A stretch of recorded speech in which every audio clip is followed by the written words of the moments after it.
రబ్బాని తెలుగు కథలు. ఈరోజు మనం తెలుసుకోబోతున్న స్టోరీ ఇల్లరికం అల్లుడు. వీణవంక అనే గ్రామంలో చలపతిరావు అనే రిటైర్డ్ గవర్నమెంట్ ఉద్యోగి నివసించేవాడు. అతని భార్య పేరు ఈశ్వరమ్మ. చలపతిరావుకు 2 సంతానం.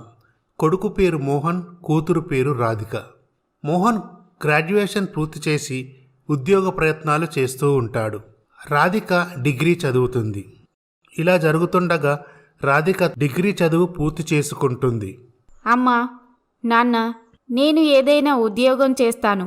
నాన్నగారికి వచ్చే పెన్షన్ డబ్బులు మన ఖర్చులకే సరిపోవడం లేదు కదా. అలాగేనమ్మా. ఇలా రాధిక ఇంటర్వ్యూకి వెళ్తుంది. ఇలా అక్కడ ఇంటర్వ్యూకి వచ్చిన వారిలో ఒక ఆవిడ, మీకిది మొదటి ఇంటర్వ్యూనా? అవునండి. ఎందుకలా అడిగారు? ఇలాంటి ఇంటర్వ్యూలు నేను ఎన్నో చూశాను. మొదటిసారి ఇంటర్వ్యూలో నేను కూడా ఇలాగే కంగారు పడ్డాను. నాకు మీ మొహం చూస్తేనే తెలుస్తుంది. మీరేమీ కంగారు పడకండి. ఈ ఉద్యోగం మీకే వస్తుందని నాకు అనిపిస్తుంది. ఎందుకంటే మీరు మా అందరికంటే స్మార్ట్గా ఉన్నారు. అప్పుడు రాధిక చాలా సంతోషిస్తుంది. ఈ ఉద్యోగం మీకు అంత అవసరమా? అవసరం కాబట్టే వచ్చాను. చీర కొనుక్కుందామన్నా, సినిమాకి వెళ్దామన్నా ప్రతిదానికి తల్లిదండ్రులను డబ్బులు అడగడం నాకు ఇష్టం ఉండదు. ఇలా రాధిక ఇంటర్వ్యూకు అటెండ్ అవుతుంది. అప్పుడు మేనేజర్, చూడండి, మీ ఇంటర్వ్యూ అయిపోయింది, ఇక మీరు వెళ్ళొచ్చు. మేము తర్వాత ఫోన్ చేస్తాము. ఇలా రాధిక తిరిగి ఇంటికి బయలుదేరుతుంది. రాధిక, మీ ఇంటర్వ్యూ ఏమైందమ్మా? అన్నయ్య, 2-3 రోజుల్లో తెలియజేస్తానన్నారు. ఇలా జరుగుతుండగా రాధికకి కంపెనీ నుండి ఆఫర్ లెటర్ వస్తుంది. అమ్మా, నాన్న, నాకు ఉద్యోగం వచ్చింది. సోమవారం వచ్చి జాయిన్ అవ్వమన్నారు.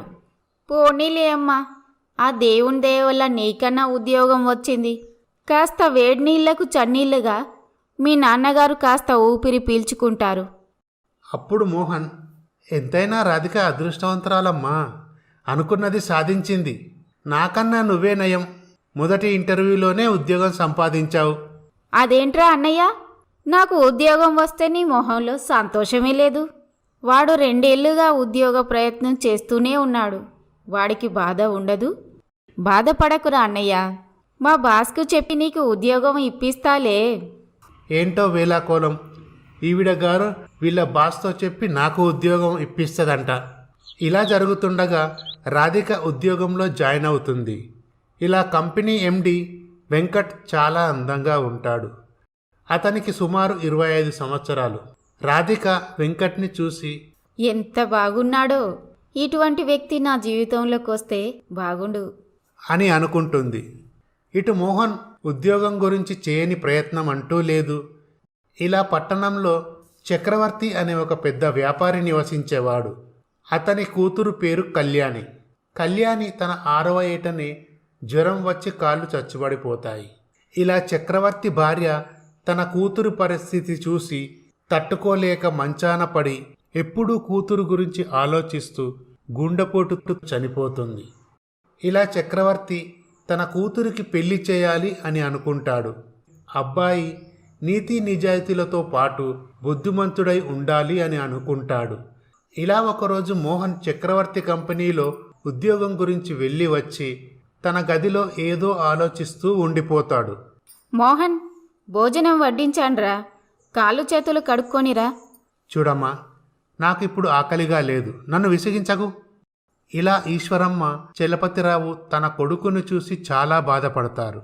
ఇలా మరునాడు ఉదయం, మోహన్, అసలేం జరిగిందిరా? ఎందుకలా దిగులుతో ఉంటున్నావు? ఉద్యోగం రాకపోతే పస్తులుండాలా? ఉద్యోగం ఇస్తానన్నారు నాన్న, మరి ఇంకెందుకురా అలా ఉన్నావు? వాళ్ళు ఇస్తానన్నది అకౌంటెంట్ ఉద్యోగం కాదు నాన్న, వాళ్ళ కంపెనీకి మేనేజర్ని చేస్తానన్నారు. ఉండటానికి బంగ్లా, కారు ఇస్తామన్నారు. ఇంకా 2 లక్షల రూపాయలు కూడా ఇస్తామన్నారు. అసలు నువ్వేం మాట్లాడుతున్నావురా? నీకేమైనా మతిపోయిందా? నాకేం మతిపోలేదు నాన్న. మా కంపెనీ ప్రొపరేటర్ వాళ్ళ కంపెనీకి మేనేజింగ్ డైరెక్టర్ చేస్తానన్నాడు. ఇల్లు, కారు, డబ్బులు అన్నీ ఇస్తానన్నాడు. కానీ ఒక షరతు మీద, వాళ్ళ అమ్మాయిని పెళ్లి చేసుకోవాలంట. అంతే కదా, దానికెందుకు అలా ఆలోచిస్తున్నావు? అంత లక్షాధికారులు బంగ్లా, కారు, డబ్బులు ఇచ్చి పిల్లనిస్తానంటే అలా బాధపడతావేంట్రా? అప్పుడు చలపతిరావు, అంత డబ్బున్న వాళ్ళు మనలాంటి సామాన్యులకు పిల్లనిస్తానన్నారా? అసలేం జరిగిందో వివరంగా చెప్పురా. నాన్న, నేను ఎప్పటిలాగే ఆ రోజు కూడా ఇంటర్వ్యూకి వెళ్ళాను. అప్పుడు నా బయోడేటా చూసి ఆ కంపెనీ ప్రొపరేటర్ చక్రవర్తి గారు, మిస్టర్ మోహన్, ఒకసారి నాతో మా ఇంటికి రాగలవా? నీతో కొంచెం పర్సనల్గా మాట్లాడాలి. అప్పుడు మోహన్కి ఏం మాట్లాడాలో అర్థం కాలేదు. అలాగేనండి. ఇలా చక్రవర్తి తన కారులో మోహన్ను తీసుకొని తన ఇంటికి వెళ్తాడు. మోహన్ ఆ ఇంటిని చూసి ఆశ్చర్యపోతాడు. ఆ ఇల్లు ఇంద్రభవనంలా ఉంటుంది. అప్పుడు చక్రవర్తి తన ఆస్తుల వివరాలన్నీ మోహన్కి చెప్తాడు. ఈ మొత్తం ఆస్తికి వారసురాలు ఎవరో తెలుసా? నా కూతురు కళ్యాణి అని చెప్పి మోహన్ని తన కూతురు గదికి తీసుకువెళ్తాడు. చూడు బాబు, మా అమ్మాయి కళ్యాణి, ఇతను మోహన్ మన ఆఫీసులో ఉద్యోగం గురించి వచ్చాడు. అప్పుడు మోహన్, కళ్యాణి ఇద్దరు ఒకరినొకరు చూసుకుంటారు. ఇలా చక్రవర్తి మోహన్ని హాల్లోకి తీసుకొస్తాడు. చూశావా బాబు, ఇంత ఆస్తికి వారసురాలైన నా కూతురికి 2 కాళ్ళు లేకుండా చేశాడు ఆ భగవంతుడు. మంచంలో నుంచి కదలకుండా అవిటిదాన్ని చేశాడు. కనీసం నా కూతురికి పెళ్లి చేస్తే దానికి పుట్టబోయే పిల్లా పాపలతో ఇల్లు కలకలలాడుతుంది. ఈ డబ్బులు, మేడలు ఎవరి కోసం? నా కూతురి కోసమే కదా. నా తర్వాత నా కూతురుకు నేనున్నాననే మనిషి కోసం చూస్తున్నాను. నా కూతురుకు ఇవ్వగలిగింది డబ్బు, కానీ కష్టంలోనూ సుఖంలోనూ ఒకరికొకరు తోడుగా ఉండాలని, నా తర్వాత మా అమ్మాయి దిక్కులేనిది కాకూడదని నా బాధ. అందుకే దానికి పెళ్లి చేద్దామనుకుంటున్నాను. చూడు మోహన్, ఇదంతా నీకు ఎందుకు చెప్తున్నానో ఈ పాటికి నీకు అర్థమై ఉంటుంది. అప్పుడు మోహన్కు ఏం మాట్లాడాలో అర్థం కాదు. మౌనంగా ఉండిపోతాడు. ఇలా మోహన్ తేరుకొని, నేను మా అమ్మ నాన్నలతో మాట్లాడి చెప్తానండి. అలాగే బాబు. చూడండి, మీరు నన్నే ఎందుకు సెలెక్ట్ చేసుకున్నారో తెలుసుకోవచ్చా? చూడు బాబు, చాలామందిని చూశాను. నాకు నచ్చిన వాళ్ళు దొరకట్లేదు. నీ గురించి తెలుసుకున్నాను. మీ కుటుంబ పరిస్థితి నాకు తెలుసు. నీలాంటి నిజాయితీపరులు, బుద్ధిమంతులు నాకు అల్లుడుగా వస్తే అమ్మాయికి, నా ఆస్తికి అండగా ఉంటారని నిన్ను సెలెక్ట్ చేసుకున్నాను. నీకు నచ్చినట్లయితే ఈ వ్యాపారాలు, బాధ్యతలు నీకు అప్పజెప్పి మా అమ్మాయిని నీ చేతిలో పెట్టి నేను నిశ్చింతగా జీవిస్తాను. ఇంతకీ వాళ్ళ అమ్మగారు లేరా అండి? ఒక్కగానొక్క కూతురు మంచాన పడటంతో నా భార్య తట్టుకోలేక ఎప్పుడూ కూతురు గురించి ఆలోచిస్తూ గుండెపోటుతో మరణించింది. మీ అమ్మాయికి పుట్టుకతోనే ఈ పోలియో వచ్చిందా అండి? లేదు బాబు. నవ్వుతూ, తుల్లుతూ, ఎంతో చలాకీగా ఉండేది. మా అమ్మాయికి ఒకసారి జ్వరం వచ్చి ఇలా కాళ్ళు చచ్చుబడిపోయాయి. అప్పటి నుండి ఇలా మంచానికే పరిమితమైంది. చూడు మోహన్, నీకు ఉద్యోగం లేదు. మీ ఇంటి స్థితిగతులు అంతంత మాత్రం. ఈ లోకంలో ప్రతిదానికి ఒక రేటు ఉంటుంది. అలాగని నా కూతురు మెడలో పుస్తక కట్టడానికి రేటు పెట్టానని నువ్వు అనుకున్నా సరే, నేను నిన్ను నా కంపెనీకి మేనేజర్ను చేస్తానని, డబ్బులు ఇస్తానని ప్రలోభపెట్టి అల్లుడిని చేసుకుంటున్నానని అనుకున్నా సరే, ఎలా అనుకున్నా పర్వాలేదు. నీకు ఇష్టమైతే 4 రోజుల్లో జవాబు చెప్పు. కానీ ఒక్క మాట, నా కూతుర్ని డబ్బు ఆశతో పెళ్లి చేసుకున్న తరువాత నిర్లక్ష్యం చేసి దాన్ని చిన్నచూపు చూసి అవమానిస్తే నేను సహించను. నా కూతురి కోసం నేను ఎంతకైనా తెగిస్తాను. నిజానికి నువ్వు తనను నీ భార్యగా ఇష్టపడి పెళ్లి చేసుకుంటానంటేనే ఇక్కడికి రా. లేదంటే ఈ విషయం ఇంతటితో మర్చిపో. ఇలా జరిగిన విషయమంతా మోహన్ వివరిస్తాడు. ఏంట్రా, పోయి అవిటి పిల్లను పెళ్లి చేసుకుంటావా? లేకపోతే వాళ్ళు మనలాంటి వాళ్ళ వంక ఎందుకు చూస్తారమ్మా? ఆ అమ్మాయిని నేను పెళ్లి చేసుకోవాలని నిర్ణయించుకున్నాను. ఏంట్రా, అవిటి పిల్లని పెళ్లి చేసుకుంటావా? నీకేమైనా మతిపోయిందా? ఎంత డబ్బు, ఉద్యోగం ఇచ్చినా అవిటిదాన్ని ఎలా చేసుకుంటావు? పెళ్ళంటే జీవితాంతం కలిసుండాలి. నడవలేని భార్యతో ఏం కాపురం చేస్తావు? కాళ్ళు లేకపోయినా ఆ అమ్మాయికి ఎటువంటి లోపం లేదని, కాపురం చేయొచ్చని, పిల్లల్ని కనొచ్చని డాక్టర్ గారు చెప్పారంట.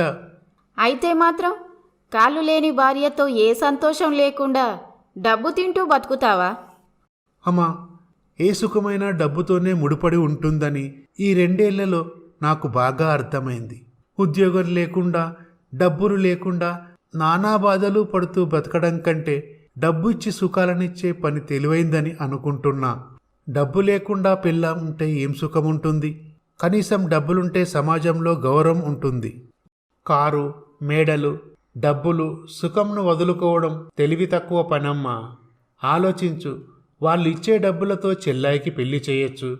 బావగారికి మా ఆఫీసులోనే ఏదైనా ఉద్యోగం కూడా ఇప్పించవచ్చు. నాకు తెలిసి మన జీవితాంతం హాయిగా బ్రతకవచ్చు. నీ కొడుకు అంత పెద్ద హోదాలో ఉంటే నీకు గౌరవంగా ఉండదా అమ్మా? ఈ పెళ్లి వద్దంటే ఎప్పుడో ఏదో చిన్న ఉద్యోగం దొరుకుతుంది. చాలని సంపాదనతో జీవితాంతం బ్రతకాల్సి వస్తుంది. మిమ్మల్ని ఆదుకునే అవసరం అస్సలు ఉండదు. ఆ అమ్మాయికి కాళ్ళు లేవన్న లోటే తప్ప మిగతావన్నీ ఆలోచిస్తే అదృష్టం కొద్దీ ఈ అవకాశం మనకచ్చిందనుకోవాలి. ఇలా చలపతిరావు, ఈశ్వరమ్మ తమ ఆర్థిక పరిస్థితి దృష్ట్యా ఏమీ మాట్లాడకుండా ఉంటారు. ఇలా మోహన్, కళ్యాణిల పెళ్లి జరుగుతుంది. అప్పుడు మోహన్ ఇలా అనుకుంటాడు, అమ్మాయి మనసుదైతే చాలు, అవిటితనం పెద్ద లోపం కాదు. కానీ అతని అంచనాలు తప్పని, అవిటితనం మనసుకు కూడా ఉందని గ్రహిస్తాడు. ఏంటి అలా చూస్తున్నావు అంత తీక్షణంగా? మిమ్మల్ని. నేనేమైనా వింత మృగంలా ఉన్నానా? ఇంతటి నవమోహనాకారుడు ఈ అవిటిదాన్ని ఎందుకు పెళ్లి చేసుకున్నాడా అని ఆలోచిస్తున్నాను. నిజం చెప్పండి, నన్నెందుకు పెళ్లి చేసుకున్నారు? ఎందుకు పెళ్లి చేసుకున్నానంటావేంటి? చేసుకోవాలనిపించింది, చేసుకున్నా. ఎందుకు, ఏమిటి అని కొన్ని ప్రశ్నలకు జవాబులుండవు. ఇంతకీ పెళ్ళయ్యాక ఈ ప్రశ్నలేంటి? మాట దాటేయకండి. నాకు తెలుసు మీరు నన్నెందుకు చేసుకున్నారు. నిజం చెప్పండి. నా డబ్బును చూసి చేసుకోలేదు. నిజం తెలిస్తే మరి నన్నెందుకు అడుగుతున్నావు? అంతేలే, నా డబ్బు మీదే తప్ప నా మీద మీకు ప్రేమ లేదన్నమాట. నా ఐశ్వర్యం అనుభవించడం కోసమే నన్ను పెళ్లి చేసుకున్నారు. కళ్యాణి, ఏంటా మాటలు? ఎందుకిలా మాట్లాడుతున్నావు? నిన్ను నిండు మనసుతో నా జీవితంలోకి ఆహ్వానించాను. ఇప్పుడు నువ్వు నా భార్యవి. నీలో ఉన్న లోపం నాకు కనపడడం లేదు. కనపడినా ఇప్పుడు నువ్వు నా దానివి కనుక. నాకు నీ సానుభూతి ఏమీ అవసరం లేదు. మనుషులను బాధించే మనసులు బలపడితే ఒకరిలోని లోపాలు ఇంకొకరికి కనపడవు. సహృదయంతో ఒకరినొకరు అర్థం చేసుకుంటారు. ఆహాహా, ఇదే నేనొక పేదింటి పిల్లనైతే సహృదయంతో నన్ను పెళ్లి చేసుకునేవారా? కళ్యాణి, నేను లేనివాడిని కనుక మీ నాన్నగారి ఐశ్వర్యానికి లొంగిపోయాను. ఆయన కూతురికి పెళ్లి కావాలన్న స్వార్థంతో నన్ను వాడుకోలేదా? అలాగే ఈ డబ్బుకు ఆశపడి నిన్ను పెళ్లి చేసుకోవడం తప్ప? ఏంటి, ఇంకేమైనా సందేహం ఉందా? కళ్యాణి, పెళ్లి డబ్బుకు ఆశపడి చేసుకున్నా నిన్ను నా గుండెల్లో పెట్టి చూసుకుంటాను. నీకు ఏ లోటు రానివ్వను. నీకున్న అవిటితనం గురించి నువ్వు మర్చిపో, నన్ను మర్చిపో నువ్వు. ఇలా జరుగుతుండగా ఇటు రాధిక ఆఫీస్లో దీపక్ అనే అతను ఉద్యోగం చేసేవాడు. అతనికి రాధిక అంటే చాలా ఇష్టం. అతను రాధికతో పరిచయం పెంచుకోవాలనుకుంటాడు. కానీ రాధిక అతన్ని ఇష్టపడేది కాదు. ఇలా ఒకరోజు దీపక్, రాధిక గారు, మీతో ఒక విషయం మాట్లాడాలి. ఈ ఆదివారం పార్కుకు వస్తారా? పార్కుకెందుకు? ఇప్పుడే చెప్పండి. ఆ విషయం ఇక్కడ చెబితే బాగుండదు రాధిక. పర్వాలేదు, చెప్పండి. అది అంత రహస్యమా? ఏమిటండి మీరు మాట్లాడాల్సింది? ఒక ఆడపిల్లను పార్కుకు తీసుకెళ్లి మాట్లాడతారా? మీరు పిలువగానే సాంప్రదాయ కుటుంబానికి చెందిన అమ్మాయి పరిగెత్తుకుంటూ వస్తుందా? మంచి మర్యాద లేని వాళ్ళం కాదు మేము. మీరు మర్యాదస్తులే అయితే, మీకు సంస్కారం ఉంటే ఇంటికి వచ్చి పెద్దవాళ్లతో మాట్లాడేవారు. అది కాదండి రాధిక గారు. ఉద్యోగం చేసే అమ్మాయిలంటే అంత చులకనా? ఇంకెప్పుడు నా వెంట పడకండి. అప్పుడు దీపక్ ఆమె మాటలకు చాలా బాధపడతాడు. ఇలా జరుగుతుండగా మోహన్కి పెళ్ళై 2 నెలలే అయినా వైవాహిక జీవితంలో విసిగి వేసారిపోతాడు. తను డబ్బు కోసమే పెళ్లి చేసుకోవడం ఎంత పొరపాటో అతనికి అర్థమైంది. కళ్యాణి, మన ఇంటికి ఎప్పుడు వెళ్దాం? ఏంటో నాకు ఇక్కడ ఉండాలంటే మొహమాటంగా ఉంది. తొందరగా వెళ్ళిపోదాం. ఎక్కడికి? అదే మీ నాన్నగారు ఇల్లు అది ఏర్పాటు చేస్తానన్నారు కదా, ఇంకా ఎన్నాళ్ళు ఇక్కడ ఉండాలి? ఇల్లేంటి, ఏర్పాట్లేంటి? ఇంత పెద్ద ఇల్లు ఉండగా నీకు వేరే ఇల్లు ఎందుకు? ఈ భవంతి సరిపోదా? నీకు ఇంతకంటే పెద్ద బంగ్లా కావాలా? అదేంటి కళ్యాణి, మీ నాన్నగారు ఇల్లు, కారు కొనిస్తానన్నారు కదా. ఇది ఇల్లు కాదా? తిరుగుతున్నవి కార్లు కాదా? మరి మా అమ్మ, నాన్న, చెల్లి ఎక్కడుంటారు? ఇన్నాళ్ళు ఎక్కడున్నారో అక్కడే ఉంటారు. ఏంటి, మా నాన్నగారు మీకేమీ చెప్పలేదా? నువ్వు ఇల్లరికం ఉండాలని. ఇల్లరికం ఉండాలా? మోహన్, నువ్వు ఈ ఆస్తి కోసం పెళ్లి చేసుకున్నావు.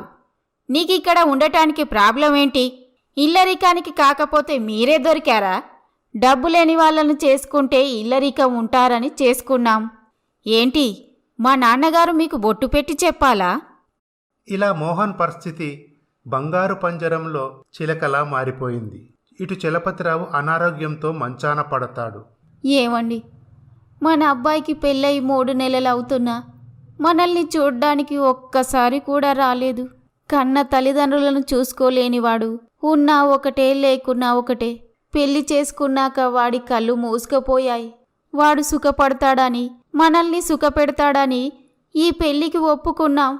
ఇంటికి పెద్ద కొడుకు, వాడికి ఆ మాత్రం బాధ్యత లేదా? అడిగే హక్కు మనకు లేదా? మన ఖర్చులకు నెల నెలా కొన్ని డబ్బులు పంపించమనండి. వాడు అక్కడ ఎలా ఉన్నాడో ఏంటో, ఇల్లరికపు అల్లుడయ్యాడు. వాడి చేతిలో ఏముంటుంది? అంతా కోడలి చేతిలో ఉంటుంది. ఇలా జరుగుతుండగా ఒకరోజు రాధిక మోహన్కి ఫోన్ చేస్తుంది. అన్నయ్య, ఎలా ఉన్నావు? బాగున్నానమ్మా. ఇంతకీ అమ్మా నాన్న ఎలా ఉన్నారు? అన్నయ్య, నా అన్నకి ఆరోగ్యం బాగాలేదు. అలాగా? రాధిక, నేను వస్తాను. నాన్నగారు జాగ్రత్త. అలాగే అన్నయ్య. మోహన్ తన ఇంటికి బయలుదేరుతాడు. ఏరా, ఎన్నాళ్ళని అక్కడే ఉంటావు? మీ మామగారు ఇల్లు అది ఏర్పాటు చేయలేదా? ఏదో అందరం కలిసి ఉండొచ్చు అనుకుంటే నువ్వు అక్కడే ఉండిపోయావు. పెళ్ళయిందన్న మాటే కానీ కొడుకును కోడలను చూసుకునే అదృష్టమే లేకుండా పోయింది. అమ్మా, నీ కోడలు ఇల్లరికం ఉండాల్సిందే అంటుంది. ఆ ఇంట్లో ఆవిడ మాటకు తిరుగులేదు. అమ్మా, మీరు మాతో ఉండటం ఆవిడకి ఇష్టం లేదు. నేను వాళ్ళ ఆస్తిపాస్తులు చూసి మోసపోయాను. మనం ముందే అడగకపోవడం మనం చేసిన తప్పు. సరే, ఏం చేద్దాం? అంతా మన కర్మ. చూడు బాబు, మీ మామగారు ఆ ఇస్తానన్న డబ్బులు ఇవ్వమని అడుగు. రాధిక పెళ్లి చేద్దాం. నాకా ఆరోగ్యం అంతంత మాత్రానే. నేను కన్ను మూసేలోగా రాధిక పెళ్లి చేద్దాం. అలాగే నాన్న, నేను వస్తాను. మీ ఆరోగ్యం జాగ్రత్త. మోహన్ మరునాడు క్యాషియర్ని తన గదిలోకి పిలుస్తాడు. చూడండి, అందరిలాగే నాకు నెల నెలా జీతం ఇవ్వండి. అలాగేనండి, నేను మీ మామగారితో మాట్లాడి ఏర్పాటు చేస్తాను. ఈ విషయం తెలుసుకున్న చక్రవర్తి మోహన్ని తన గదిలోకి పిలుస్తాడు. మోహన్, నీకు నేను ఏమన్యాయం చేశాను? ఇలా అందరి ముందు నా పరువు తీశావు. అల్లుడివి, ఈ ఆస్తికి యజమానివి, ఈ డబ్బంతా నీది. నీకు జీతం ఇవ్వమని క్యాషియర్ని అడుగుతావా? ప్రతిసారి ఇవ్వని అడగమంటారు సార్. నాకు కొన్ని ఖర్చులుంటాయి కదా. నేను చేస్తున్న ఉద్యోగానికి జీతం ఇవ్వండి. నీకు ఎప్పుడు కావాల్సి వస్తే డబ్బులు అప్పుడు తీసుకో. నన్ను అడగడానికి మొహమాటమైతే అమ్మాయిని అడుగు తీసుకో. అంతేకాని నీకు జీతం ఇస్తే ఆఫీసులో నా పరువు పోతుంది. లేదండి, నా చేతిలో డబ్బు లేకుండా భార్యను అడిగి తీసుకుంటే ఎలా ఉంటుందో మీరు మగవారు, మీకు కూడా అర్థమై ఉంటుంది. ఎంత ఇల్లరికం అల్లుడైనా నాకు మాన మర్యాదలు ఉంటాయి కదా. నాకు జీతం ఇవ్వండి. ఇంతకుముందు ఆఫీసులో పనిచేసే మేనేజర్కి ఎంత జీతం ఇచ్చారో నాకు అంతే జీతం ఇవ్వండి. సరే, నీ ఇష్టం మోహన్. మరునాడు ఉదయం క్యాషియర్ డబ్బులు తీసుకొని వచ్చి మోహన్కి ఇస్తాడు. ఇలా ఆ రోజు సాయంత్రం, మా డాడీని అవమానించడానికి నీకు ఎన్ని గుండెలు? మా ఉప్పు తింటూ మమ్మల్ని అవమానిస్తావా? ఉద్యోగం చేస్తున్నాను, జీతం అడిగితే తప్ప. అయినా నా ఖర్చులు నాకుండవా? ప్రతిసారి మిమ్మల్ని అడగాలంటే ఇబ్బందిగా ఉంటుంది కదా. ఉద్యోగం చేస్తున్నారు, జీతం తీసుకుంటున్నారు. ఇక నుండి నా మందుల ఖర్చు, పని వాళ్ళ జీతం మీరే ఇవ్వాలి. నా పిల్లాన్ని నేను పోషించుకుంటాను, కానీ అంత ఖర్చు పెట్టి ఇక్కడ ఉండాల్సిన అవసరం నాకు లేదు. వేరే ఊళ్ళు చూస్తాను. పద, అందరి భార్యలలాగే నేను పెట్టింది తిని నాతో కాపురం చేయి. ఆహా, పెళ్ళాన్ని పోషించే పెద్ద మగాడు బయలుదేరాడు. తమరికి ఇచ్చే జీతం నన్ను పెళ్లి చేసుకోవడం వల్ల వచ్చిందని మర్చిపోయారా? కళ్యాణి, డబ్బులోనే సుఖముందని బురదలో పడ్డాను. ఇన్ని మాటలు అనవసరం. నా ఉద్యోగానికి నేను జీతం తీసుకుంటున్నాను. నాకు తల్లిదండ్రులు ఉన్నారు. వాళ్ళ అవసరాలు చూడాల్సిన బాధ్యత నా మీదుంది. మీ వాళ్ళకి ఇవ్వడానికి ఆ డబ్బులు సిగ్గులేదు? అత్తగారి సొమ్ము తీసుకొని మీ ఇంట్లో ఇవ్వడానికి మీకు లేకపోయినా తీసుకోకూడదని వారికైనా లేకపోయింది. మీరు ఎలా ఇస్తారో వాళ్ళు ఎలా తీసుకుంటారో చూస్తాను. మా డాడీకి చెప్పానంటే నయా పైసా ఇవ్వరు. రాక్షసి, నేనేం చేశానని నా మీద ఇలా పగ సాధిస్తున్నావు? నీ శరీరమే కాదు, నీ మనసు కూడా ఇంత వక్రబుద్ధి అని తెలుసుకోలేకపోయాను. మీరు చూపించిన డబ్బుకు ఆశపడి పెళ్లి చేసుకున్నాను. నువ్వు ఆడదానివి కాదు. ఆడదానికి ఉండాల్సిన దయ, మానవత్వం, మమతానురాగాలు ఏ కోశానా నీలో లేవు. నీ అంత నీచురాలిని నేను ఎక్కడా చూడలేదు. నువ్వు నీ డబ్బు కట్టకట్టుకుని గంగలో దూకండి.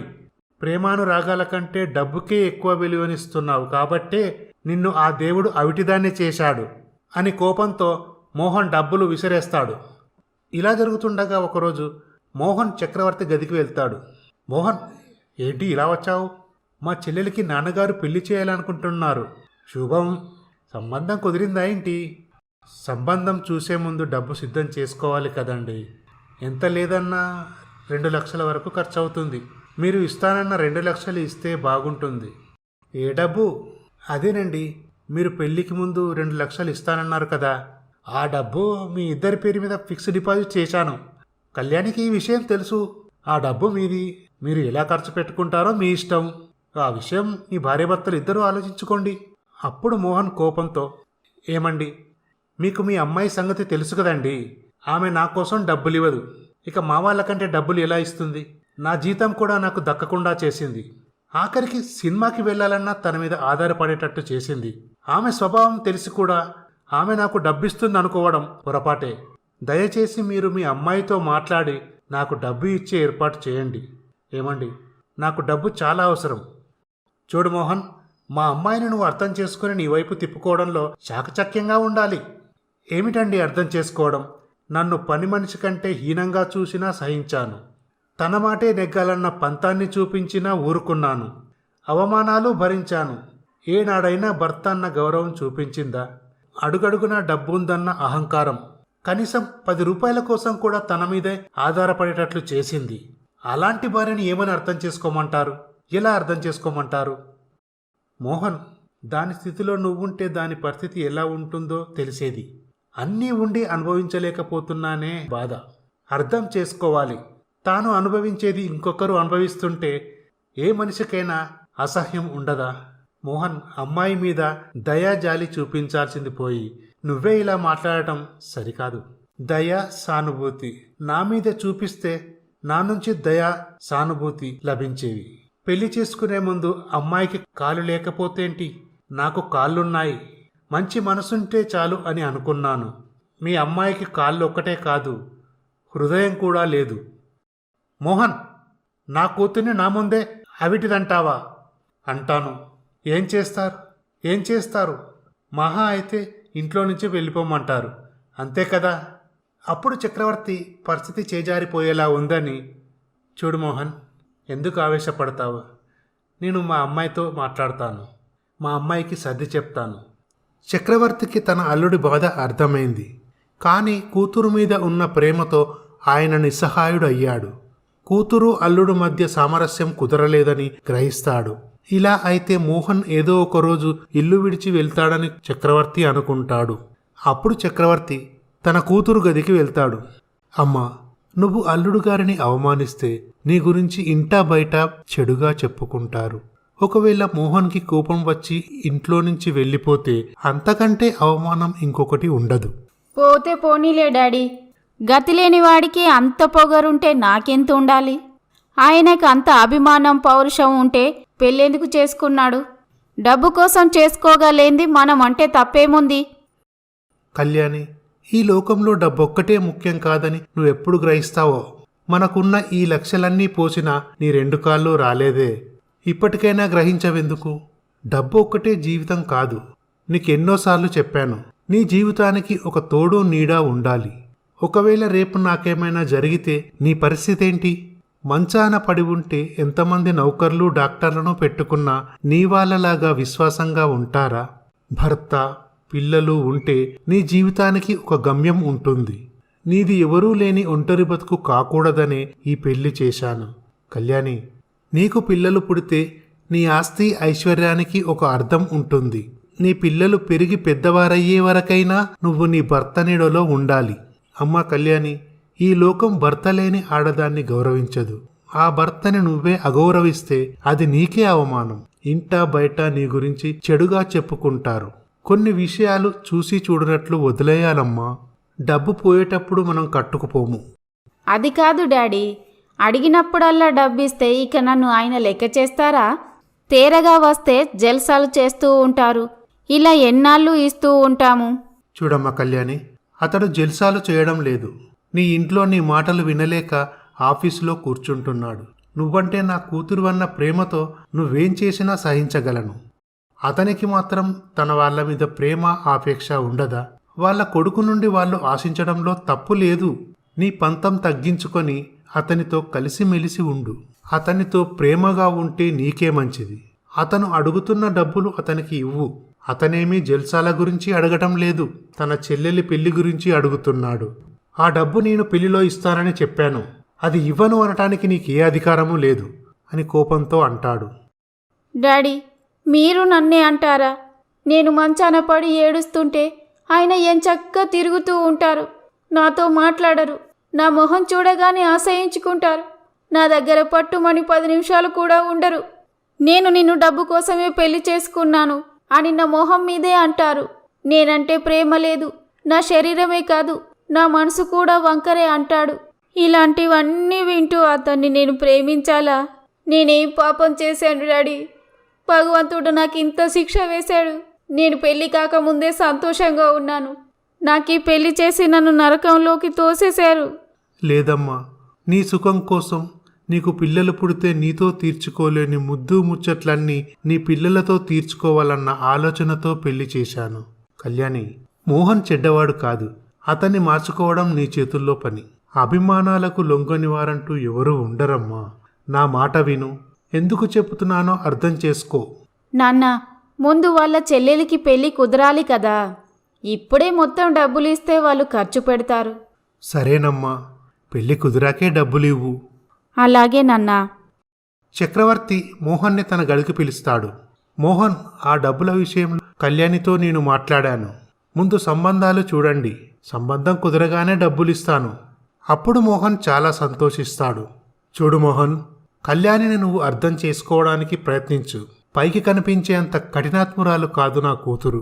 పరిస్థితులు దాన్ని అలా మార్చాయి. మంచిగా విషాన్ని కూడా తాగించవచ్చు అన్న మాట మర్చిపోకు. అలాగేనండి. మోహన్ తన చెల్లెలకు పెళ్లి చేస్తే తన బాధ్యత తీరుతుంది, నాన్నగారి మనస్సు కూడా కుదుట పడుతుంది అని అనుకుంటాడు. ఇలా జరుగుతుండగా మోహన్ తన ఇంటికి వెళ్తాడు. చలపతిరావు ఆరోగ్యం కుదుట పడుతుంది. అమ్మ, నాన్న వాళ్ళు డబ్బిస్తానన్నారు అంటూ చాలా సంతోషంతో చెబుతాడు. చెల్లెలకి మంచి సంబంధం చూడండి. ఈ విషయం విన్న చలపతిరావు, ఈశ్వరమ్మ, రాధిక చాలా సంతోషిస్తారు. ఆ భగవంతుని దయ వల్ల అమ్మాయికి పెళ్లి జరిగితే ఇక మాకు ఏ ఆలోచనలు ఉండవు. చూడు బాబు, నువ్వు అక్కడ ఎన్ని ఇబ్బందులు పడుతున్నావో మాకు అర్థమవుతుంది. బాధపడకు, నీకు మంచి రోజులు వస్తాయి. కోడలు నిన్ను అర్థం చేసుకుంటుంది. వస్తాను నాన్న అని చెప్పి మోహన్ బయలుదేరతాడు. ఇలా జరుగుతుండగా రాధికకు ఇంటర్వ్యూలో పరిచయమైన లత ఒకరోజు రాధికను కలుస్తుంది. రాధిక, ఎలా ఉన్నావు? బాగున్నానండి. ఇంతకీ మీరెలా ఉన్నారు? రాధిక, నాకు ఇంతవరకు ఉద్యోగం దొరకలేదు. మీరు ఏమీ అనుకోనంటే ఒక మాట చెప్పండి. మీ అన్నయ్య పెద్ద కంపెనీలో జనరల్ మేనేజర్ కదా. నాకు ఏదైనా ఉద్యోగం ఇప్పించగలవా? 3 నెలల నుండి ఉద్యోగం గురించి ఎన్ని ప్రయత్నాలు చేసినా నాకు ఉద్యోగం దొరకట్లేదు. ఇల్లు గడవడమే చాలా కష్టంగా ఉంది. అప్పుడు ఈ మాటలు విన్న రాధిక చాలా బాధపడుతుంది. రాధిక లతను తీసుకొని తన అన్నయ్య ఆఫీస్కు బయలుదేరుతుంది. ఏంటమ్మా ఇలా వచ్చావు? ఇంటికి రాలేకపోయావా? ఇంటి పని కాదన్నయ్యా, మీతో పని ఉండి వచ్చాను. ఈ అమ్మాయి పేరు లత. మీ ఆఫీస్లో ఉద్యోగాలు ఉన్నాయన్నారు కదా. ఈ అమ్మాయి 3 నెలల నుండి ఉద్యోగం గురించి ప్రయత్నిస్తుంది. తండ్రి లేడు. ఫ్యామిలీని పోషించే బాధ్యత ఈ అమ్మాయిది. తల్లి 4 ఇళ్లల్లో ఇంటి పని చేస్తుంది. అన్నయ్య, ఈ అమ్మాయికి ఉద్యోగం ఇప్పించు. మోహన్కి ఆ అమ్మాయిని చూస్తే చాలా బాధలో ఉన్నట్టు కనిపిస్తుంది. అమ్మా, ఈవిడ నీ ఫ్రెండా? కాదన్నయ్య, నేను ఉద్యోగం కోసం ఇంటర్వ్యూకి వెళ్తే అక్కడ ఈ అమ్మాయి పరిచయమైనది. అప్పటి నుండి ఈవిడకి ఇంకా ఉద్యోగం దొరకలేదు. ఆమె చాలా కష్టాల్లో ఉన్నారు. చూడండి, మీకు నేను ఫోన్ చేస్తాను. ఈ విషయం నాకు వదిలేయండి. సార్, మీరు నాకు ఉద్యోగం ఇస్తే జీవితాంతం మీకు రుణపడి ఉంటాను. ఇలా 2-3 రోజుల తర్వాత లత మోహన్ ఆఫీసులో జాయిన్ అవుతుంది. లత చాలా చిలాకీగా అందరితో కలిసిపోయేది. ఇలా జరుగుతుండగా చక్రవర్తికి గుండెపోటు వచ్చి మరణిస్తాడు. ఈ విషయం తెలుసుకున్న మోహన్ ఇంటికి వస్తాడు. చక్రవర్తి మరణంతో కళ్యాణి కన్నీరు మున్నీరై విలపిస్తుంది. మోహన్ వేళ్లతో సహా కూలిన వృక్షంలా అయిపోతాడు. ఇంటికి పెద్ద దిక్కు. కళ్యాణి తనకు వారధిలా ఉండేవాడు. తానే పోతే ఈ ఇంట్లో ఉండటం ఎంత గగనమైపోతుందో మోహన్కి తెలుసు. కళ్యాణి పసిపిల్లలా ఏడుస్తుంది. ఆమెను చూసి మోహన్ మొదటిసారి కన్నీళ్లు పెట్టుకుంటాడు. చక్రవర్తి తన ఆస్తి మొత్తం తన కూతురి పేరు మీద వీలునామా రాస్తాడు. ఇటు మోహన్ లతకి ఉద్యోగం ఇచ్చిన సంగతి తెలుసుకున్న కళ్యాణి, మా నాన్న పోయాక ఈ ఆస్తికి వారసున్నవుతా అనుకుంటున్నావా? ఇంటి యజమానివి నువ్వు, నేను నీ బానిసను. ఆస్తి పరురాలివి, హక్కుదారివి నువ్వుండగా నేనెలా అవుతాను? మీ ఆఫీస్లో లత అనే ఆవిడకి ఉద్యోగం ఇచ్చారంట? అవును. రాత్రింబగలు ఆఫీస్కు వెళ్ళి ఎందుకు కూర్చుంటున్నారో అర్థమైందిలేండి. నీ వక్రబుద్ధి అంతకంటే ఎక్కువగా ఆలోచించదని నాకు తెలుసు. అనవసరంగా ఆ అమ్మాయి మీద నీ దృష్టి పడనివ్వకు. నిన్ను కట్టుకున్న పాపానికి నన్ను ఎన్ని మాటలన్నా సహించాను. కానీ ఆ అమ్మాయిని మన మధ్యలో తీసుకురాకు. ఆహా, నన్ను కట్టుకున్న పాపానికి భరిస్తున్నారా? డబ్బు కోసం భరిస్తున్నారా? ఆవిడంటే అంత ప్రేమ? ఒక్క మాట అంటేనే ఊరుకోనంటున్నారు. ప్రేమ, అభిమానం ఇలాంటి మాటలకు అర్థం కూడా తెలుసా నీకు? వాటి అర్థం మీరు బాగా తెలుసుకున్నారన్నమాట. ఆ కోతిమొహం నాకంటే అందంగా కనిపించిందా? కోతిమొహం అని నువ్వే అంటున్నావు కదా, ఇంకెందుకు ఈర్ష? మీ మగాళ్ళకు ఆడదుంటే చాలుగా. ముందు దాన్ని ఆ ఉద్యోగం నుంచి తీసేయండి. ఆవిడ ఆఫీస్లో అడుగు పెట్టడానికి వీల్లేదు. కళ్యాణి, నీకు ఇదివరకే చెప్పాను ఆఫీస్ విషయంలో కలుగజేసుకోకూడదని. ఆ అమ్మాయికి నేను ఉద్యోగం ఇచ్చాను, తీసేయడానికి వీల్లేదు. ఆ అమ్మాయిని ఉద్యోగం నుంచి ఉంచేది తీసివేసేది నా ఇష్టం. నేను కంపెనీకి మేనేజర్ని. ఎవరిచ్చారు నీకు ఆ పదవి? ఆ కంపెనీ నాది. దానిపై సర్వ హక్కులు అధికారాలు నావి. నా కింద మీరు ఉద్యోగం చేస్తున్నారని మరచిపోకండి. నేను ఉద్యోగం చేయాలంటే నీ జోక్యం ఉండకూడదు. అలా కాదంటే నా స్థానంలో ఇంకొకరిని తీసుకోవచ్చు. ఆ అమ్మాయిని ఉద్యోగం నుంచి తీసివేస్తే నేను రాజీనామా చేస్తాను. పర్వాలేదు, డబ్బిస్తే పని చేయడానికి చాలామంది దొరుకుతారు. ఇలా జరుగుతుండగా చలపతిరావు పంతులు గారికి ఫోన్ చేస్తాడు. నమస్కారం అండి పంతులు గారు. నమస్కారం చలపతిరావు గారు, చెప్పండి. పంతులు గారు, మా అమ్మాయికి ఒక మంచి సంబంధం చూడండి. అలాగేనండి, నేను సంబంధం చూసి మీకు ఫోన్ చేస్తాను, ఉంటాను. ఇలా జరుగుతుండగా పంతులు గారు చలపతిరావుకు ఫోన్ చేస్తాడు. నమస్కారం అండి పంతులు గారు. నమస్కారం. చూడండి చలపతిరావు గారు, రేపు మీ అమ్మాయిని చూసుకోవడానికి అబ్బాయి వారు వస్తున్నారు. పెళ్లి చూపుల ఏర్పాట్లు చేయండి. అలాగేనండి పంతులు గారు. ఇలా మరునాడు పంతులు గారు పెళ్లి కొడుకు వాళ్ళ అమ్మా నాన్నలను తీసుకొని చలపతిరావు ఇంటికి వెళ్తాడు. చూడండి చలపతిరావు గారు, వీరి పేరు ఆనందరావు, వారి ధర్మపత్ని పేరు సుశీల, ఇక వాళ్ళ అబ్బాయి పేరు వాసు. గవర్నమెంట్ ఉద్యోగం చేస్తున్నాడు. వీళ్ళకి పట్టణంలో సొంత ఇల్లు ఉంది. ఆనందరావు గారు ఈ మధ్య రిటైర్ అయ్యారు. అప్పుడు వాసు, రాధిక ఒకరినొకరు చూసుకుంటారు. పంతులు గారు, అమ్మాయి నాకు నచ్చిందండి. శుభం. అబ్బాయికి అమ్మాయి నచ్చింది. ఇక కట్న కానుకలు మాట్లాడుకుంటే బాగుంటుంది. అన్నయ్య గారు, మాకు కట్న కానుకలపై పెద్దగా పట్టింపు లేదు. పెళ్లి మాత్రం ఘనంగా జరిపించండి. అలాగేనమ్మా. పంతులు గారు అమ్మాయి అబ్బాయిల జాతకం చూసి వచ్చే నెల 28వ తారీఖు ఉదయం 10 గంటలకు ముహూర్తం నిర్ణయిస్తాడు. బాబు, మీ అత్తగారిస్తానన్న డబ్బులు సిద్ధం చేయి. అలాగేనన్నా, నేను 2-3 రోజుల్లో డబ్బులు తీసుకొని వస్తాను. ఇలా మోహన్ తండ్రికి మాట అయితే ఇస్తాడు, కానీ కళ్యాణి డబ్బు ఇస్తుందా, మాట మీద నిలబడుతుందా, ఇప్పుడు తండ్రి కూడా లేడు అని అనుకుంటాడు. మరునాడు ఉదయం, కళ్యాణి, మీ నాన్నగారు ఇస్తానన్న డబ్బు ఇవ్వవా? మా చెల్లెలకి పెళ్లి సంబంధం కుదిరింది. ఏ డబ్బు? అదే మీ నాన్నగారు 2 లక్షలు ఇస్తానన్నారు కదా. మీ చెల్లెలకు పెళ్ళవుతున్నందుకు సంతోషం, కానీ డబ్బు నేనెందుకు ఇవ్వాలి? మీ నాన్నగారు నీకు చెప్పారు కదా, అనవసరంగా వాదించకుండా డబ్బు ఇవ్వు. నీ చెల్లెలికి పెళ్లి చేయాలంటే నువ్వు సంపాదించి పెళ్లి చెయ్యి, అంతేగాని ఇంకొకరు డబ్బులు తేరగా ఇస్తానంటే ఎట్లా? మా నాన్న కష్టపడి సంపాదించింది వాళ్ళకి వీళ్ళకి ఇవ్వడానికి కాదు. అప్పుడు డబ్బులు ఇస్తానని ఎందుకన్నావు కళ్యాణి? ఈలోగా మళ్ళీ ఎందుకిలా మాట మార్చావు? నా మాట, నా గౌరవం నీకు ముఖ్యం కాదా?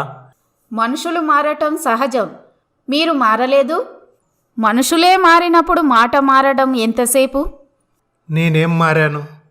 నా డబ్బు తింటూ నాకే ద్రోహం చేయలేదు. లతను ఉద్యోగంలో నుంచి తీసివేయమని చెప్పాను. నా మాట మీద మీకు ఏమాత్రం గౌరవం ఉందో తెలిసింది. నేనంటే నీకు లెక్కలేనప్పుడు నా డబ్బు నీకెందుకు ఇవ్వాలి? కళ్యాణి, నీ తెలివికి నా జోహార్లు. నా మీద ఎందుకింత కక్ష?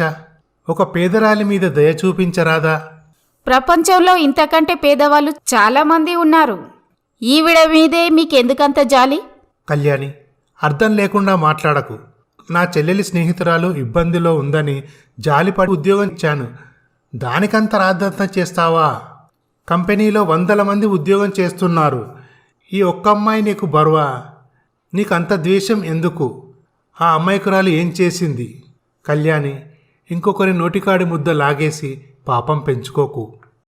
నా పాపపుణ్యాలు నేను చూసుకుంటాను. ఇంతకీ ఏమంటావు కళ్యాణి? డబ్బులు కావాలంటే నా మాట వినాలి. ఆమెను ఉద్యోగం నుండి తీసివేయండి.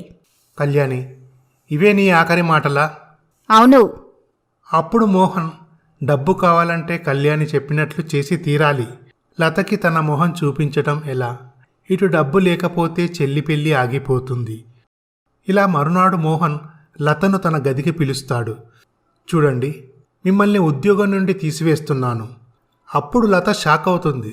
సార్, నేనేదైనా పొరపాటు చేశానా? తప్పు జరిగితే క్షమించండి, అంతేగాని నన్ను ఉద్యోగంలో నుంచి తీసివేయకండి. కారణం చెప్పండి సార్.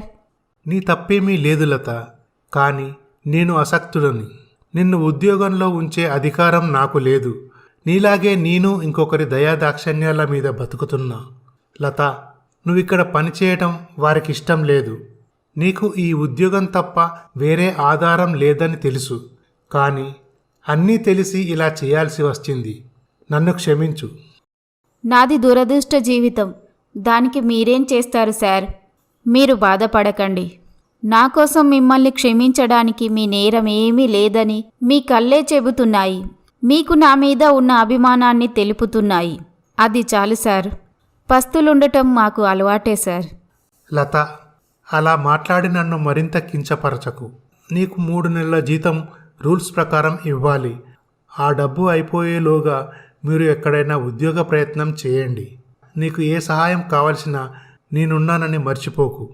లత కన్నీళ్లతో మోహన్తో ఏమి మాట్లాడాలో తెలియక చేతులెత్తి నమస్కరిస్తుంది. పర్వాలేదు లత, ఈ లోకం చాలా విశాలమైనది. మంచివాళ్ళు ఇంకా కొందరున్నారు. ఎవరో ఒకరు నిన్ను తప్పకుండా ఆదుకుంటారు. అధైర్యపడకు. పద, మీ ఇంటి దగ్గర డ్రాప్ చేస్తాను. మీ ఇల్లు చూస్తే ఏదైనా అవసరం వస్తే కలుసుకునేందుకు వీలుంటుంది. మోహన్ లతని తీసుకొని లత ఇంటికి వెళ్తాడు. సార్, ఆవిడకి నేనేం ద్రోహం చేశానని నా మీద అంత కోపం? మీ పరిస్థితి అర్థం చేసుకోగలను సార్. దురదృష్టవంతుని లత, డబ్బుకి ఆశపడి పెళ్లి చేసుకున్న మాట నిజమే, కానీ డబ్బు దొరికి ప్రేమానురాగాలు కరువైతాయని ఎప్పుడూ అనుకోలేదు. వైవాహిక జీవితంలో మాధుర్యం అంటే తెలియని బతుకైపోయి ఆమె దృష్టిలో చులకనైపోయాను. ఆమె కనుసాయిగల్లో గడపాల్సి వస్తుంది. కొందరి జీవితాలు అంతే సార్. కొందరు లేక అనుభవించలేరు, కొందరు ఉండి అనుభవించలేని దరిద్రులు. నేనేమీ కాకూడని కోరికలు కోరలేదు. కాసింత అభిమానం, అనురాగం, ఈ మాత్రం ఆశించడం అత్యాశయనంటే ఎలా? బాధపడకండి సార్, అన్నింటికీ ఆ దేవుడే ఉన్నాడు. సరే, వస్తాను లత. అలాగే సార్. మోహన్ ఇంటికి వస్తాడు. కళ్యాణి, నువ్వు చెప్పినట్లు ఆ అమ్మాయిని ఉద్యోగం నుండి తీసివేశాను. నీ కోరిక తీరింది. ఇక నాకు డబ్బు ఇవ్వు. ఇవ్వకపోతే? మోహన్ కోపంతో, బలవంతంగా లాక్కుంటాను. నాకు రావాల్సిన 2 లక్షలు ఇవ్వండి. ఏంటా బెదిరింపు? ఏదో నీ సొమ్ము దాచిపెట్టినట్టు బెదిరిస్తున్నావు. నా దయా దాక్షణ్యాల మీద బ్రతుకుతున్నారని మర్చిపోకండి. డబ్బు కావాల్సిన వారు అడిగే తీరు ఇది కాదు. మీ బెదిరింపులు మానండి. డబ్బు ఇచ్చేది ఇవ్వంది నా ఇష్టం. మీకు భయపడి ఇవ్వాల్సిన అవసరం నాకు లేదు. ఏం చేస్తారో చూస్తాను. కళ్యాణి, నా సహనాన్ని పరీక్షించకు. లతని ఉద్యోగం నుంచి తీసివేస్తే డబ్బిస్తానన్నావు. డబ్బు ఇవ్వు. ఇచ్చి ఉండేదాన్నేమో. దాని మీద మీకు ఉన్న ప్రేమానురాగాలు చూశాక ఇవ్వాలనిపించడం లేదు. ఆవిడ గారిని ఉద్యోగంలో నుంచి తీసివేసినప్పుడు మీరు పడ్డ బాధ, ఆవిడ చేతులు కట్టుకొని తీర్చిన సానుభూతి, ఆవిడకి ఇంకొక ఉద్యోగం ఇప్పిస్తానని చెప్పిన మాటలు అన్నీ నాకు తెలుసు. అప్పుడు మోహన్ ఇలా అనుకుంటాడు. ఆఫీసులో జరిగిన విషయం కళ్యాణికి తెలిసిందంటే తన మీద నిఘా ఉంచిందన్నమాట. తన భర్త తన డబ్బుతోటే ఇంకొకరిని ప్రేమించడం సహించడమే కాక డబ్బు కూడా ఇస్తాననుకుంటున్నారా? వెళ్ళండి. దాని మీద చూపించారుగా ప్రేమ, దాన్నే డబ్బులు అడగండి. కళ్యాణి, డబ్బు ఇస్తావని ఇన్ని రోజులు నీ అవమానాలు భరించాను. ఎంత మోసం! నమ్మించి దగా చేస్తావా? అన్యం పుణ్యం ఎరగని లతను ఉద్యోగంలోంచి తీయించి వేస్తావా? ఇన్ని చేసినా డబ్బులు ఇవ్వనంటావా అని కోపంతో మోహన్ బీరువాలో నుండి డబ్బులు తీసుకొని తన ఇంటికి బయలుదేరతాడు. అప్పుడు కళ్యాణి పోలీస్ స్టేషన్కు ఫోన్ చేసి జరిగిన విషయమంతా చెబుతుంది. అమ్మ, పెళ్లి ఏర్పాట్లు చేయండి అంటూ ఈశ్వరమ్మకు డబ్బులు ఇస్తాడు. అప్పుడే అక్కడికి పోలీసులు వస్తారు. Mister Mohan, you are under arrest. అప్పుడు అంతా ఆశ్చర్యపోతారు. డబ్బు తీసుకొచ్చినందుకు ఆ రాక్షసి పోలీస్ రిపోర్ట్ ఇచ్చిందన్నమాట. మీ భార్యను మీరే చంపబోయినందుకు, ఆమె డబ్బు దొంగిలించినందుకు మిమ్మల్ని అరెస్ట్ చేస్తున్నాం. ఇన్స్పెక్టర్ గారు, కళ్యాణి వాడి భార్య. వాడింట్లో వాడు దొంగతనం చేయడం ఏంటి? అమ్మా, కళ్యాణి నాకు డబ్బులు ఇవ్వనంటే బలవంతంగా తీసుకొని వచ్చాను. అయినా ఇన్స్పెక్టర్ గారు, నా ఇంట్లో నేను డబ్బులు తీసుకొని వస్తే నన్ను అరెస్ట్ చేస్తారా? కళ్యాణి నా భార్య. అవన్నీ నాకు తెలియదండి. ఆవిడ కంప్లైంట్ ఇచ్చారు, మిమ్మల్ని అరెస్ట్ చేస్తున్నాను. మిగతా విషయాలు ఏమైనా ఉంటే కోర్టులో చెప్పండి. ఇన్స్పెక్టర్ డబ్బులు తీసుకొని మోహన్ని పోలీస్ స్టేషన్కి తీసుకువెళ్తాడు. చలపతిరావు వద్ద డబ్బులు లేకపోవడంతో బెయిల్ ఇప్పించలేకపోతాడు. ఇలా చలపతిరావు కొడుకు జైలుకు వెళ్లడం, రాధిక పెళ్లి గురించి ఆలోచిస్తూ తీవ్ర మనస్తాపం చెందుతాడు. కళ్యాణి మెజిస్ట్రేట్ ముందు మోహన్ తనను చంపబోయాడని, అతను అవిటిదని తనని ఎగతాళి చేసేవాడు, అలాగే డబ్బులు కూడా దొంగిలించాడు అని చెబుతుంది. అప్పుడు కోర్టు మోహన్కి సంవత్సరం కఠిన కారాగార శిక్ష విధిస్తుంది. ఇలా జరుగుతుండగా ఈ విషయం తెలుసుకున్న వాసు చలపతిరావు ఇంటికి వస్తాడు. చూడండి, మీ సంబంధం వదిలేసుకుంటున్నాం. ఇక మీకు మాకు ఎటువంటి సంబంధం లేదు. బాబు, మీరే అలా అంటే ఎలా? చదువుకున్నవారు, అన్నీ తెలిసినవారు. మా అమ్మాయి గురించి ఆలోచించండి. నిశ్చితార్థం జరిగిన తర్వాత ఇప్పుడు పెళ్లి కాకుంటే నలుగురు మా కుటుంబం గురించి, మా అమ్మాయి గురించి నానా మాటలు అనుకుంటారు.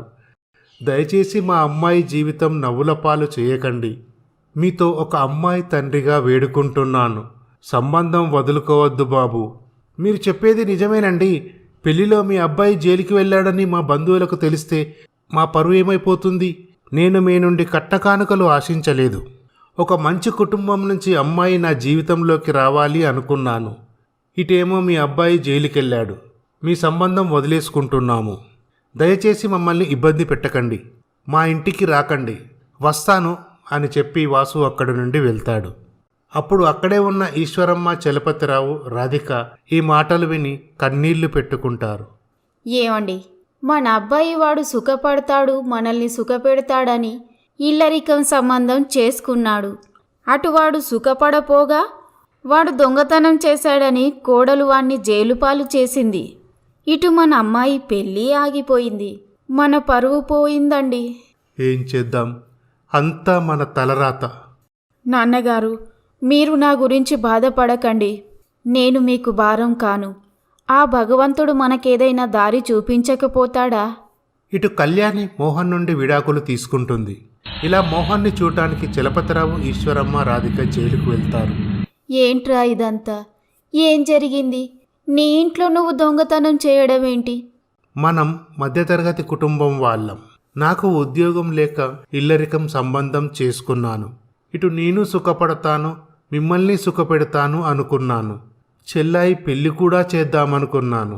అన్నయ్య, నా వల్లే మీకు ఇన్ని కష్టాలు వచ్చాయి. నేనే కనుక ఈ ఇంట్లో పుట్టకపోయి ఉంటే మీకు ఇన్ని కష్టాలు వచ్చేవి కావు. అలా అనకమ్మా.